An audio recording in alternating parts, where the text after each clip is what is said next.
The city of Constantinople rises with the first light of dawn, and the waters of the Bosphorus glisten like silver in the sun. Its towers and domes stand tall though its heart is weary. For more than 1,000 years it has been the shield of the empire, the bridge between east and west, the dream of emperors and kings. Yet now it is alone. The walls are old, the treasury is empty, the armies are few. Still in the palace a man prepares himself to stand against the storm. His name is Constantine Palaiologos, the 11th of his line, and he knows that he is destined to be the last. Constantine was born in the year 1405 when the empire was already a shadow of its greatness. He grew up among tales of glory and conquest, yet he also saw the ruins of provinces lost to time. He was not raised in luxury but in duty. His father Manuel taught him that an emperor is nothing if he does not guard his people. His mother Helena taught him faith and courage. His brothers ruled before him, yet Constantine always carried the weight of destiny. He served as governor of the Morea, where he rebuilt fortresses and rallied soldiers. He was stern in command but fair in judgment. He lived as a warrior more than a courtier. The people of the Morea trusted him and saw in him a true protector. When his brother Emperor John died in 1449, the throne passed to Constantine. He did not receive it with joy but with a heavy heart, for he knew the empire was surrounded by danger.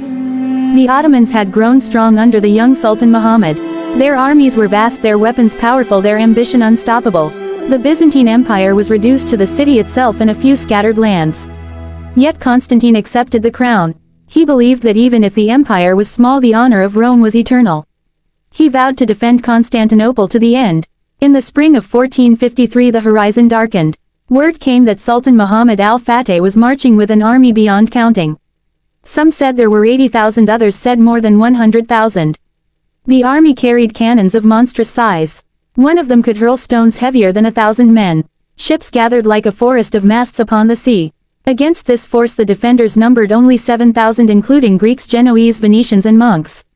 Yet Constantine did not tremble. He called his people together in Hagia Sophia, the great church whose dome touched heaven. He told them that they faced not only battle but destiny. He said that to yield would be to dishonor their ancestors and to betray their faith. Better to fall in defense of the city than to live as slaves. The people wept and swore to follow him. The siege began in April. The ground shook as the great cannons roared day after day. Stones smashed against the walls, sending clouds of dust into the sky.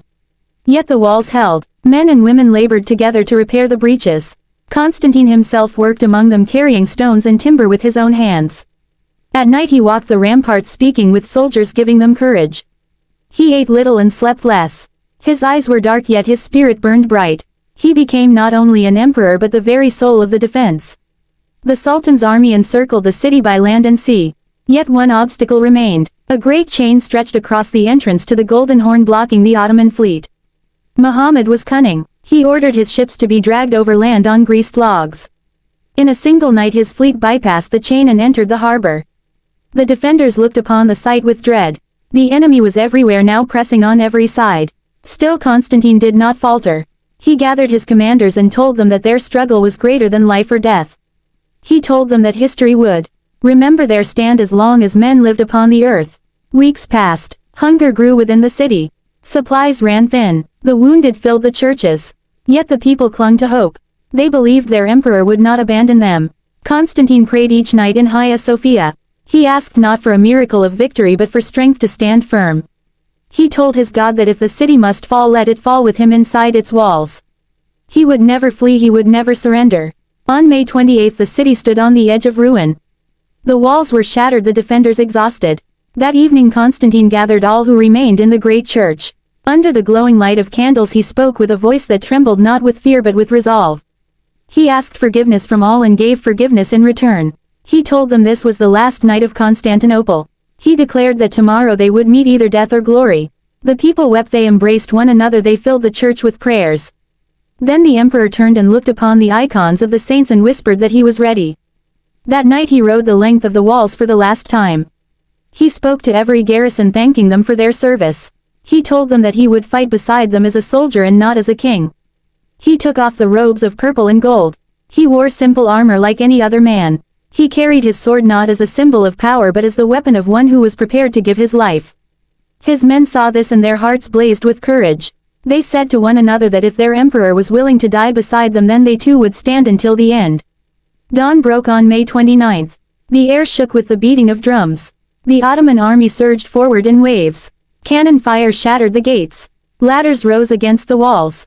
The sky was filled with arrows and smoke. The defenders fought with all their strength yet they were overwhelmed.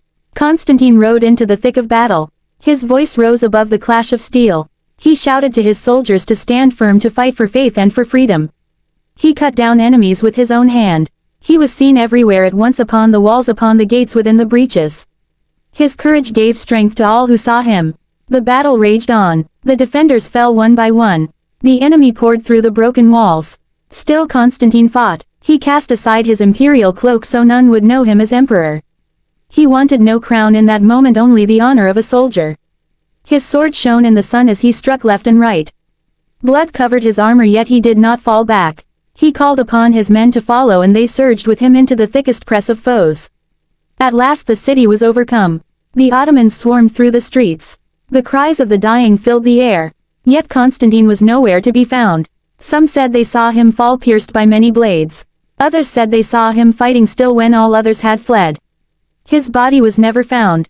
The legend was born that he did not die but was hidden by angels turned to marble and laid beneath the earth waiting for the day he would rise again. The people said that as long as hope lived so too did their emperor. The empire was gone but the memory endured. Constantine was remembered not as a king defeated but as a hero eternal. His last stand became the symbol of courage and faith. He gave his life not for riches or glory but for honor. His story passed from generation to generation. To the Greeks he became the marble emperor who sleeps until the day he will return. To the world he became the image of a ruler who chose death over surrender and who turned tragedy into immortality. The roar of battle shakes the ground as the sun rises higher above the city. The air is filled with smoke, fire and the clash of steel. The defenders cry out with voices hoarse from days without rest yet they do not retreat. They look to their emperor and see him still among them, his sword flashing in the light, his shield battered, his armor stained but his spirit unbroken. He is no longer the distant sovereign upon a throne. He is the heart of the city. He is the living wall that stands when stone and mortar crumble. The Ottomans press forward in endless waves. They surge like the tide and with each wave more defenders fall. Yet Constantine does not falter. He moves from breach to breach, lending his strength where the line is weakest. His voice carries through the smoke, calling men by name, urging them to stand. He strikes down enemy soldiers with a fury that shocks even the foes who face him. They see not only a man but a legend already being born before their eyes. Still the enemy presses and the city bleeds. Hours pass as the battle rages. The defenders are fewer and fewer. Arrows darken the sky and fire consumes the gates. The streets echo with cries of women and children praying for deliverance. Constantine hears them as he fights and he knows there will be no deliverance. Yet he fights harder because he knows that every heartbeat he wins gives one more moment of life to those behind him. He does not fight for victory now but for honor. He does not fight for the empire now but for the dignity of its end. At the northern gate the walls give way. Enemy soldiers pour through. Constantine gathers his last companions around him. Genoese allies, Greeks, monks and nobles all together. He tells them that this is the hour they were born for. He tells them that they are blessed to give their lives for something greater than themselves. He lifts his sword high and they charge into the breach. For a moment the enemy recoils at their fury. Steel rings steel and cries rise high. But the numbers are too great. One by one the companions fall. Still Constantine fights. Blood flows in the streets and smoke darkens the sky. The sound of drums shakes the earth. The banners of the Sultan rise upon the towers. The city is lost, yet in the midst of chaos Constantine still stands. He is seen by his soldiers with his armor broken, his face marked by blood yet his eyes burning with fire. He throws aside the last symbol of his crown and declares that he will not live as an emperor in chains. He will die as a soldier among his men. With that he pushes into the thickest of the fight. He strikes with the strength of desperation. Enemies fall before him but more close around him. No man sees the exact moment when Constantine falls. Some say he was struck from behind by a spear. Some say he was surrounded by many and cut down with a storm of blades. Others say he vanished in the smoke still fighting until the end. His body is never found. The conquerors search but no corpse of the emperor is brought forth. From that mystery the legend is born. The people whisper that he was not killed but taken by angels. They say he sleeps in marble beneath the city waiting to return when his people need him most. Thus Constantine does not die in shame. He becomes immortal in story. The city is taken, the banners of the Ottomans rise above Hagia Sophia. The gates are thrown open and the Empire of Rome after more than 1,000 years is gone. Yet among the ruins the memory of Constantine grows brighter than the flames that consume the houses. Mothers tell their children of how their emperor fought to the last breath. Priests tell their flock that he gave his life as a martyr. Sailors carry the tale across the seas. The name of Constantine becomes a song of courage whispered in secret and sung in defiance. Years turn to decades. The Ottomans grow mighty. The world forgets many kings and princes. Yet the name of Constantine does not fade. Among Greeks he becomes the marble emperor, the one who sleeps and will rise again. In taverns and villages, in churches and mountains, people speak of him. They say when the world is dark and hope is gone he will awaken. He will ride again in shining armor. He will reclaim the city for his people. Whether truth or myth, it does not matter. For in the hearts of the people Constantine never died. Centuries pass. Scholars write of him with respect. Warriors remember him as the last who chose death over surrender. Poets sing of him as the flame that burned brightest at the moment of extinction. His story inspires men beyond his own land. For he stands as the image of courage against overwhelming odds. He is the man who would not bow. The emperor who became a soldier. The ruler who became a legend. And so when the tale is told, it does not end in despair. It ends with the vision of a man who gave his life for honor. It ends with the picture of an emperor who refused chains and chose the sword. It ends with a city fallen yet a spirit unbroken. For though Constantinople became Istanbul, though the empire was gone, the story of Constantine became eternal. He stands forever in memory, not as the last emperor of Byzantium but as the eternal guardian of courage. Thus the tale closes not with defeat but with triumph of spirit. For no empire lasts forever, no wall can stand forever, yet the memory of a hero endures beyond time. Constantine Palaiologos the 11th of his line died upon the walls of his city, yet he lives in every heart that remembers what it means to stand unyielding before fate.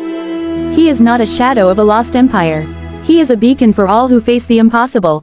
And in that way he conquered not the world of stone and soil but the world of memory and legend.